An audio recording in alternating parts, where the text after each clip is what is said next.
React करेगा शिवाय इस बात पर।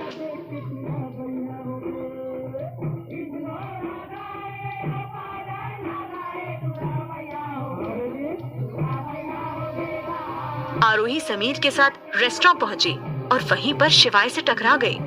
शिवाय को विश्वास नहीं हो रहा था कि आरोही समीर के साथ वहां पर आई है, जबकि उसने उसे मना कर दिया था। वो बहुत गुस्से में बोला, तो ये है तुम्हारी दोस्त जिनके साथ तुम पार्टी करने वाली थी? मुझे नहीं पता था कि तुम्हारे मेल दोस्त भी बन गए हैं। शिवाय उसे ताने मार रहा था क्योंकि आरोही को समीर के साथ देखना उसे बर्दाश्त नहीं हो रहा था। उसका गुस्सा 7वें आसमान पर चला गया था। वो गुस्सा होता भी क्यों ना, समीर के साथ आने के लिए आरोही ने उससे झूठ बोला था। वही अचानक शिवाय को अपने सामने देखकर आरोही इतना ज्यादा घबरा गई थी कि उसके मुंह से शब्द ही नहीं निकल रहे थे। उसे तो अपनी आंखों के सामने अपनी मौत दिखाई दे रही थी, क्योंकि जिन तीखी नजरों से शिवाय उसे देख रहा था उससे तो यही लग रहा था कि किसी भी वक्त वहां जंग छिड़ जाएगी। वो थोड़ा सा डरते हुए बोली, वो शिवाय आप गलत समझ रहे हैं। वो क्या है कि मैं पार्टी करने जाने वाली थी, पर वो क्या है ना कि उन लोगों ने एंड मोमेंट पर मना कर दिया। मैं आपको बताने वाली थी पर मुझे लगा कि आपके अपने प्लान्स होंगे। अच्छा, तो ये सोचकर तुम अपने सीनियर के साथ यहाँ पर आ गई? शिवाय की आवाज अब और भी ज्यादा गुस्से भरी होती जा रही थी। आरोही के तो रोंगटे खड़े हो गए थे। अब इसके आगे वो झूठ नहीं बोल सकती थी। इससे पहले कि वो कुछ और कहती, समीर ने बीच में ही इंटरप्ट कर दिया। इससे क्या फर्क पड़ता है कि वो किसके साथ आई है? आफ्टर ऑल हम सब एक ही टेबल पर तो बैठने वाले हैं। Bro, just chill. समीर काफी ओपन माइंडेड था। वो छोटी छोटी बातों को लेकर नहीं बैठता था। वो शिवाय को अपना दोस्त समझकर बात कर रहा था, इसलिए उससे इतना फ्रैंक भी हो रहा था। पर शिवाय ऐसा नहीं था। उसने समीर को इग्नोर कर दिया और आरोही का हाथ टाइटली पकड़ते हुए गुस्से में कहा, हम इसी वक्त घर चल रहे हैं। ये डिनर मेरी तरफ से कैंसिल है। इतना बोलकर शिवाय आरोही को वहां से ले जाने लगा, पर तभी समीर ने अपनी आवाज ऊंची करते हुए कहा, 1 मिनट, यहाँ पर क्या ड्रामा हो रहा है? हम यहाँ पर ऑफिशियल डिनर के लिए मिले हैं, तो फिर आप अपने पर्सनल मैटर को बीच में क्यों ला रहे हैं? आरोही उसके लिए अपने मन में दुआ मांग रही थी, क्योंकि जिस हिसाब से वो बात कर रहा था उसके बाद शायद शिवाय उसे नहीं छोड़ेगा। फिर भी शिवाय ने काफी पेशेंस रखा हुआ था। उसने आराम से कहा, सॉरी मिस्टर समीर, मैं आपके साथ ये ऑफिशियल डिनर नहीं कर पाऊंगा। मेरी फैमिली में इमरजेंसी आ गई है, तो ये काम हम फिर कभी कर लेंगे। Family emergency? समीर ने भी अपना तीखा वार करना शुरू कर दिया।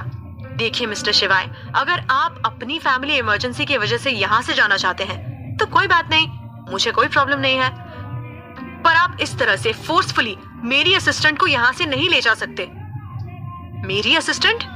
शिवाय इस बात पर जोर देते हुए बोला, इससे आपका क्या मतलब है कि मेरी असिस्टेंट? आरोही तुम्हारी असिस्टेंट कब से बन गई? भांग पी ली है क्या? इतना बोलने के बाद वो आरोही को देखने लगा। आरोही अपनी नजरें नीचे करके खड़ी हो गई। उसे पता चल गया था कि समीर चुप बैठने वाला नहीं है। समीर ने हल्का सा हंसते हुए कहा, आरोही, लगता है तुमने अभी तक अपने हस्बैंड को ये नहीं बताया कि तुम मेरी कंपनी में जॉब कर रही हो और तुम्हारी पोजीशन क्या है। फिर वो शिवाय की तरफ देखते हुए बोला, आपकी वाइफ ने बताया नहीं होगा, पर मैं बता दूंगा कि आरोही अग्रवाल मेरी पर्सनल असिस्टेंट है। इन्होंने कल ही ज्वाइन किया है, तो शायद आपको क्लियर हो गया होगा कि मैं क्या बात कर रहा था। समीर जैसे जैसे अपना मुंह खोल रहा था, वैसे ही शिवाय का गुस्सा बढ़ते ही जा रहा था। उसे लग रहा था जैसे किसी ने उसकी पीठ में छुरा घोंप दिया हो। उसने कभी भी उम्मीद नहीं की थी कि आरोही उससे इतनी बड़ी बात छुपाएगी। वहीं आरोही का मन कर रहा था कि वो वहां से भाग जाए। इतना सब होने के बाद वो शिवाय को फेस नहीं कर सकती थी। उसकी सच्चाई सामने आ गई थी। शिवाय के हाथ कांपने लगे। उसने धीमे से पर गुस्से में पूछा, आरोही, क्या ये सच है? आरोही अपनी नजरें नीचे करते हुए बोली, अनफॉर्चुनेटली ये सच है। इसके बाद शिवाय एकदम चुप हो गया। वो अभी भी इस बात को प्रोसेस करने की कोशिश कर रहा था कि आरोही ने उससे इतनी बड़ी बात छुपाई, और सबसे ज्यादा बुरा उसे इस बात का लग रहा था कि आरोही को समीर की ही कंपनी में जॉब करने की जरूरत क्या पड़ गई थी।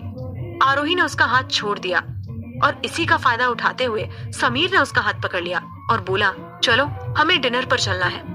इतना बोलकर वो जबरदस्ती आरोही को अंदर ले जाने लगा। आरोही उससे अपना हाथ छुड़वाने की कोशिश कर रही थी, पर वो छोड़ ही नहीं रहा था। ठीक उसी वक्त शिवाय ने जोर से समीर के हाथ में मारा जिससे उन दोनों का हाथ अलग हो गया। समीर को काफी जोर से लगी थी। वो चिल्लाते हुए बोला, ये क्या बदतमीजी है मिस्टर शिवाय, आप पागल तो नहीं हो गए? शिवाय उसे उंगली दिखाते हुए बोला, आज के बाद अगर आरोही को टच भी किया तो मुझसे बुरा कोई नहीं होगा। मेरी परमिशन के बिना तुम मेरी बीवी को हाथ लगाना तो दूर, उससे आंख उठाकर भी नहीं देख सकते। इतना बोलकर वो आरोही को वहां से लेकर चला गया। समीर पीछे से चिल्लाता रहा, आरोही तुम नहीं जा सकती। शिवाय, आरोही रुको, तुम दोनों ऐसे नहीं जा सकते। वो पीछे से चिल्लाता रह गया और शिवाय आरोही को कार में बिठाकर वहां से ले गया।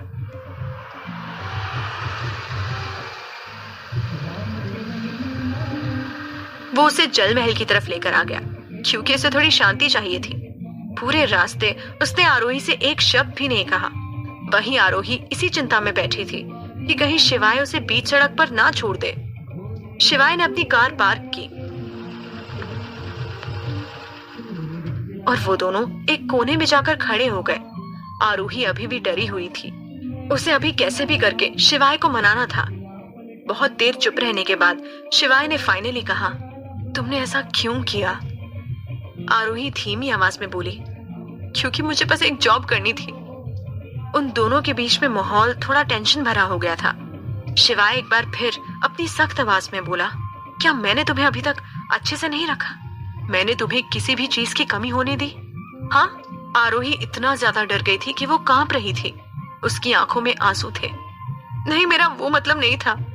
मैं आपको इन सबसे दुखी नहीं करना चाहती थी, पर सिचुएशन ऐसी बन गई थी कि वो इसके आगे वो कुछ नहीं बोली। वो बस अपना रोता हुआ चेहरा लेकर वहां पर खड़ी रही।